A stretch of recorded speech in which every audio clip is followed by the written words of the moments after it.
Donald Trump has made his first decision, major decision, as president-elect, naming Susie Wiles as his White House chief of staff. In a statement, the president-elect wrote, quote, Susie Wiles just helped me achieve one of the greatest political victories in American history and was an integral part of both my 2016 and 2020 successful campaigns.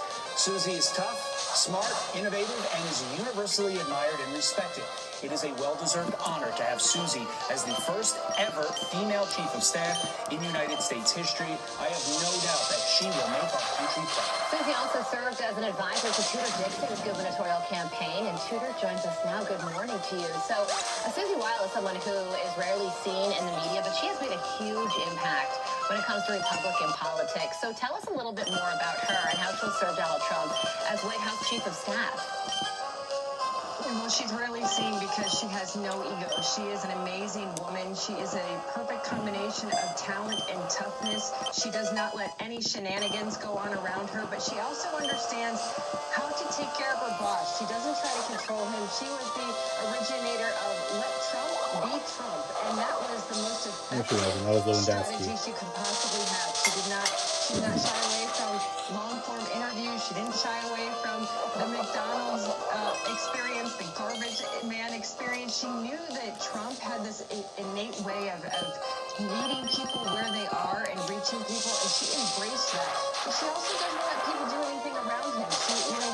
In the first term, we saw a lot of leakers, we saw a lot of shenanigans in the White House. That's not going to happen with Susie Wiles. Because like I said, she's not only tough, she's talented, and people respect her. Last night when I heard this, my phone blew up. People were just overwhelmed with excitement to see this historic pick. They know she's going to be incredible at this job, and she's a winner. Are you concerned in any way about her lack of time in D.C.? Admittedly, she did spend some time in D.C., but it was 1979, 1980, and obviously she's been back and handling stuff in the political world, but she really is an on-the-ground operative at this point. So are you concerned that her lack of D.C. experience will hurt her? What a blessing to not have some experience with the people in the swamp trying to bend your ear. She's going to go in there and they're afraid of her. That's the best part about this. This is a woman who just ran a Fortune 500 company overnight, and she was incredibly successful at it. This is the best case scenario for the United States of America. We don't want someone going in there that has already made deals with people, that has loyalties to people. Susie Wiles is going in there for the American people, and that's the most exciting news I could ever possibly hear about this administration. Yeah, you know, it will be very interesting to see Donald Trump fill out his cabinet and who he selects for these key positions. In 2016, there were a lot of people who he said did not serve him well. We saw it unfold in a pretty dramatic way. But then you have tweets from a Democrat Congressman, Jared Moskowitz out of Florida, said, congrats to Susie Wiles. I worked with her in the DeSantis administration.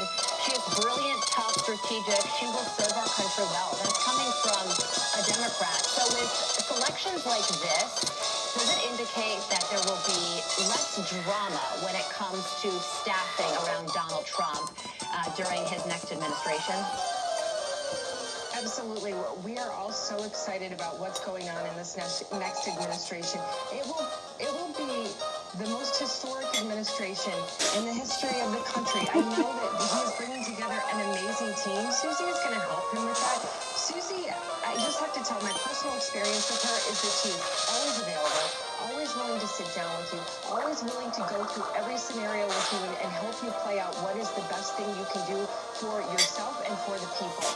This is going to be the most amazing administration that the country has ever seen because of the combination of Donald Trump, Susie Wiles, and J.D. Vance. I could not tell you anything about this other than you are going to be amazed and overwhelmed by what's going to happen. It's quite an endorsement. I think it also needs to be stated what a rubbing of the salt in the wounds, excuse me, this is to the left. After Mark Cuban said Donald Trump does not surround himself with strong and intelligent women, Donald J. Trump appoints the first ever female chief of staff. And it's somebody that Tudor Dixon is a huge fan of. Tudor, thank you. I'm Steve Ducey. I'm Brian Kilmeade. And I'm Ainsley Earhart. And click here to subscribe to the... My name is Sarah Samuel. Hi, I'm Jake Bonald. I'm Jeannie McDonald. My name is Melanie Barnett. I'm Amy Parker. And this... When it comes to chief of staff, the name Susie Wiles, if folks haven't become familiar with with Susie. She was sort of the behind-the-scenes operator, co-campaign manager for Donald Trump the last 2 years. We've been used to palace intrigue stories when it comes to Donald Trump's campaigns in the White House. She was somebody here who very much allowed anybody that wanted access to Donald Trump to have that access. Some of the, more of the right-wing provocateurs, you could call them, but as well as sort of the mainstream conservatives. Everybody who I have talked to over the last 2 years has been very happy with the role she played in not trying to keep anybody away from Donald Trump, but allowing it to be sort of a big tent, not only at Mar-a-Lago, but on the campaign trail. This is pretty big news. Donald Trump has, in fact, named Susie Wiles as his chief of staff. Now, of course, Donald Trump is president-elect. He won the 2024 presidential election. And this is big news, not only because we're learning details about what Trump intends to do once he's in office, but because she would be the first woman to ever hold the title of White House Chief of Staff. Now, Susie Wiles worked as a Republican consultant for Donald Trump's 2016 presidential campaign and played a key role, along with Chris LaCivita, in helping Trump win the 2024 presidential election. Look, she is smart and she's savvy and she's strategic. She, along with Chris LaCivita, managed to rein in some of the more deranged characteristics of Donald Trump on the campaign trail. Not always, certainly, but she has been credited for professionalizing his 2024 presidential run, certainly in comparison to previous presidential runs. And so I've got a few more details about her in just a moment, but I gotta ask you, Jane. Do you think that Trump named a woman, thus making history as having the first female White House Chief of Staff, as like a middle finger to Democrats and what they were claiming about?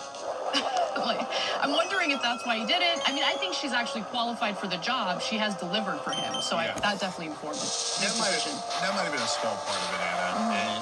But no, I think the main reason is because she got a win in the election, and she earned it. And she is, by all accounts, enormously competent. And you don't see me saying that about anyone involved in politics much at all. And I'm not just saying that now that Trump won.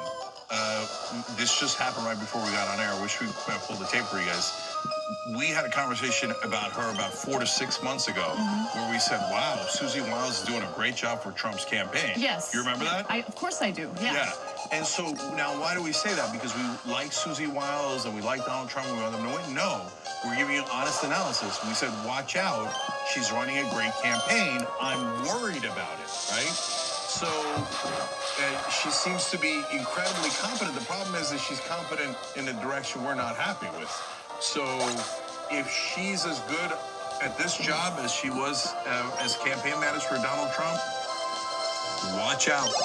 So they will be able to get a lot of things done, and we're not in favor of any of those things. So, but it does make Mark Cuban's comment seem even more absurd. That's what I was referring to when I said, is this like a middle finger to Mark Cuban and the Democrats, But even if it isn't a middle finger, Mark Cuban deserves one. I agree, yeah. Because at the time he made the comment, Susie Wiles was in the middle of running a great campaign for Donald Trump. And you've seen me tear into Trump time and time again, including in the last 2 stories we did. But did he pick a competent woman to run his campaign? Did he say, of all the people in the world, I'm going to pick a woman and not a man? He did. He did. Facts are stubborn things. So a few more details about Susie Wiles. So